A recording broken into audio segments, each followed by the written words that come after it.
بسم الله الرحمن الرحيم. الصلاة والسلام على أشرف المرسلين سيدنا محمد وعلى آله وصحبه وسلم تسليما كثيرا.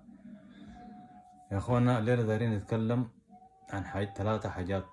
في حاجات مهمة دايرين نتكلم عنها، 3 نقاط أو 4 نقاط.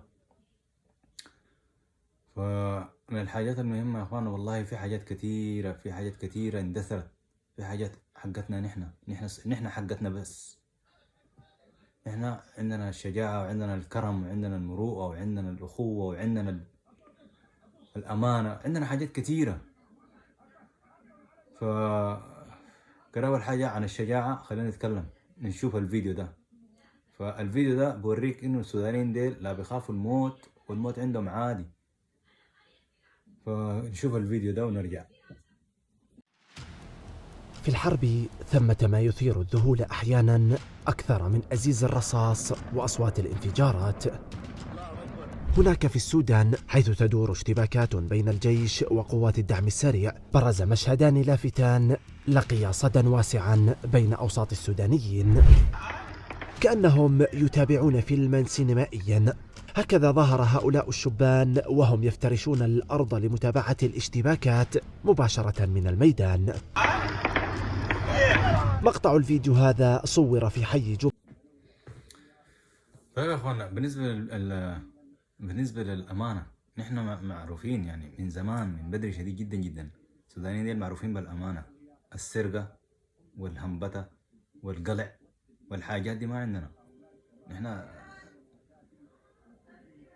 كل المحاسبين وكل الناس الشغالين في المحل بتاعت القروش بيشغلوا سودانيين، لأنه أكتر ناس معروفين بالأمانة. هسه نحن في السودان يا أخي كان عندنا 9 طويلة وعندنا الهنبتة، ده غير الحسي جانا من الجنجبيل ده. نحن الناس ديل أصلا ما جانا من وراهم خير. الناس ديل مين ما جو ما جا خير للسودان. بدأوا بدارفور وانتهوا بالخرطوم، لكن حينتهوا بالخرطوم إن شاء الله بإذن الله. كده خلينا نتكلم عن نشوف بالنسبة لأمانة السودانيين، شهادة الناس، شهادة الأجانب إلى يعني البلد الذي أحبه والله، وأحب أهله منذ أن كنت صغيرا.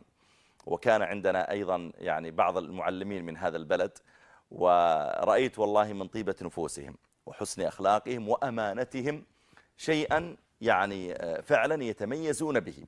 ولذلك تجد حتى أهل هذا البلد الذي سنتكلم عنه الآن، حتى إذا جاءوا موظفين في الشركات في الغالب أنهم يشتغلون محاسبين لأمانتهم، أو مندوبي مبيعات، الشيء اللي فيه فلوس يشغلونهم فيه لشدة أمانتهم. من هو هذا البلد؟ السودان أكيد.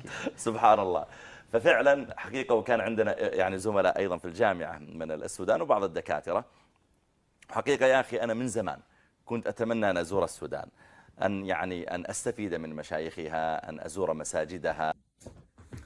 طيب يا أخوانا، دارين نتكلم عن حاجة تانية اللي هو الأمانة وكله والشرف والسوداني. شوف المعدن بتاع السوداني كيف يا أخي. الناس دي بتشهد لنا بشهادات كده ما قاعد يشهدوها على أي حتة في العالم.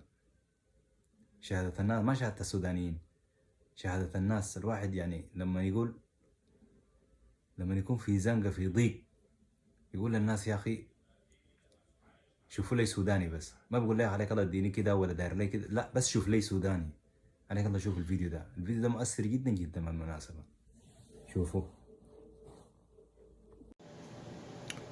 بسم الله والصلاة والسلام على رسول الله. السلام عليكم ورحمة الله.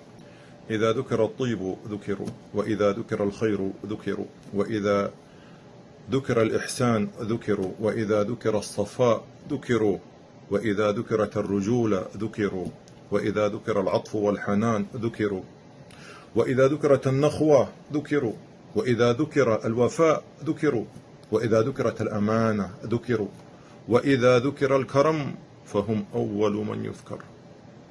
أحدثكم أيها الأحبة عن شعب السودان الشقيق، وما أدراك ما السودان وما شعب السودان. أيها الأحبة، الشعب السوداني شعب ليس له مثيل ولا نظير على سطح هذه المعمورة. شعب تفرد بكل الخصال الحميدة، ولا نذكي على الله أحدا.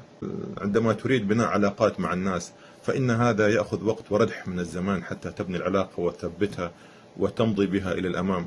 أما مع السوداني سبحان الله فيكفيك أن تقول له السلام عليكم حتى تصبح أخوه وشقيقه وخله، لك ما له وعليك ما عليه. سبحان الله. الله يقول لي يا إخوة من يثق في دينه وصدق حديثه أنه حضر جنازة في أحد الأيام، وبعد أن دفنت الجنازة قام أحد الناس وقال، يعني ارتقى على صخرة كانت في المقبرة، وقال أيها الناس من كان للميت دين عليه فهؤلاء أهله فليؤدي إليهم، ومن كان له دين على الميت فليأتني. ورفع دفتر شيكاته وقلمه فلم يأتي إليه أحد، فعادها مرة أخرى فلم يأته إليه أحد، فنزل. يقول صاحبي هذا ذهب إليه وقال له نعم الرجل أنت والله، ثم سأله أتعرف الميت؟ قال له طبعا أعرفه إنه سوداني. قال له لا أقصد هل تعرفه؟ قال له نعم أعرفه إنه سوداني. قال له لا يا صديقي أنا أسألك هل في علاقة دم ولحم وعصب؟ فقال له لا والله. فتعجب صديقي وأراد أن يستوثق من هذا الخبر، لأنه هذه الأيام هذه الأحاديث تعتبر من الخيال. يعني ذهب صاحبي إلى والد الميت وعزاه وقال له نعم الرجل والله هذا يا عمي الذي قام، هل هو من الأسرة؟ ففوجئ بأبو الميت يقول له والله يا ابني أنا زيك هذه أول مرة أشوفه لا أعرف حتى من هو.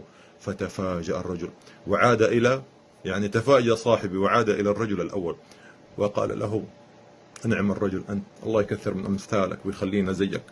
يقول وهو معه جاء إليه رجل عجوز، جاء إليهما رجل عجوز، وسأل الرجل العجوز الرجل الذي قام على الصخرة قال له هل جاءك أحد؟ يعني هل جاءك أحد قال لك أيوة أنا لي دين على الميت وما شابه؟ فقال له لا يا عماه لم يأتني أحد.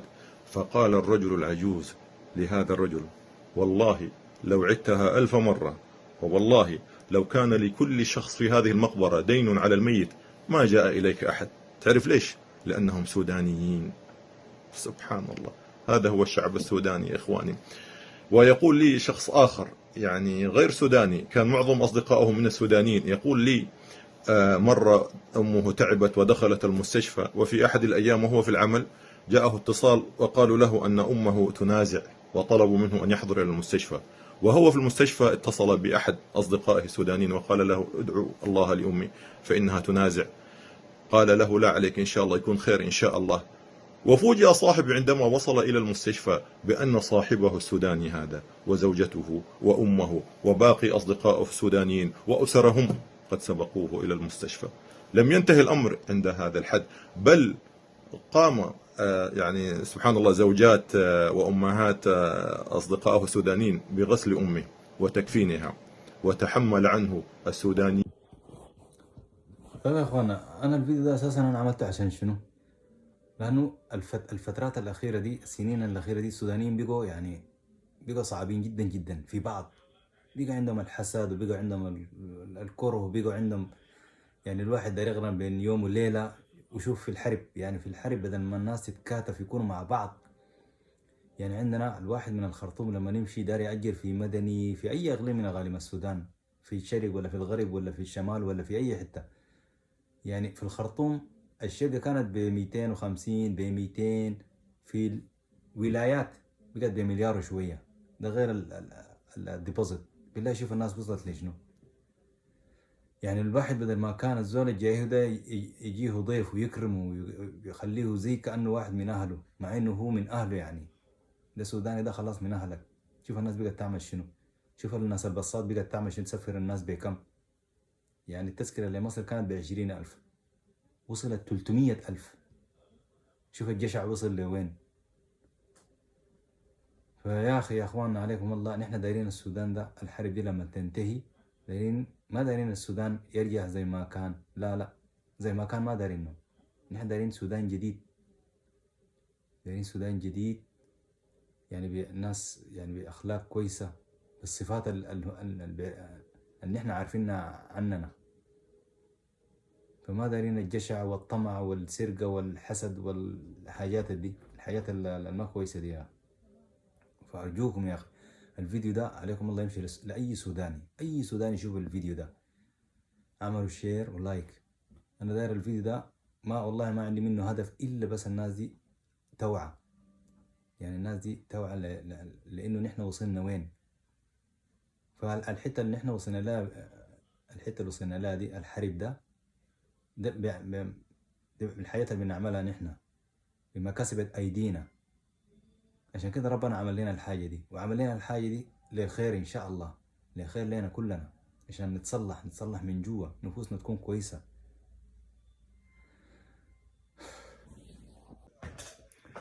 طيب يا سودانيين، واخر نقطه داير اتكلم فيها اللي هو يعني دايرين نتكلم فيه، يعني نحن شوف نحن وصلنا وين.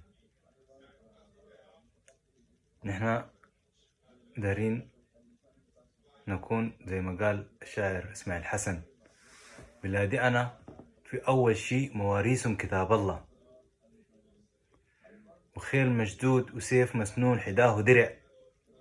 بلادي أنا تشيل الناس وكل الناس وساع بخيرة لينا يسع.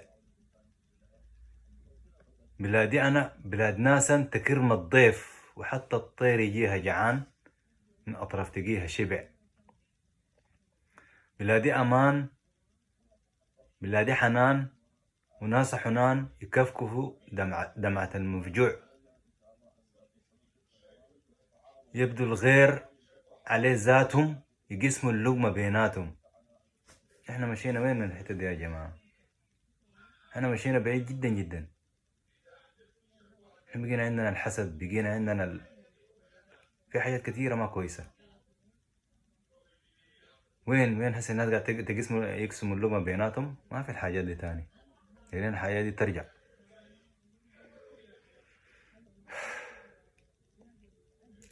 يحبوا الدار يموتوا عشان حقوق الجار، يخوضوا النار عشان فد دمعة. كيف الحال كان شافوها سايل دموع. دير السودانيين كانوا كده، السودانيين صح والله كانوا كده، وكانوا أكتر من كده كمان. محل قبلت ألقاهم معايا زي ضلي، لو ما بقيت من زي ديل كان أسفايا وما ساتي وازلي. انت لو ما بقيت زي ديل انت ما سوداني، وتقول تقول وا أسفايا وما ساتي وازلي.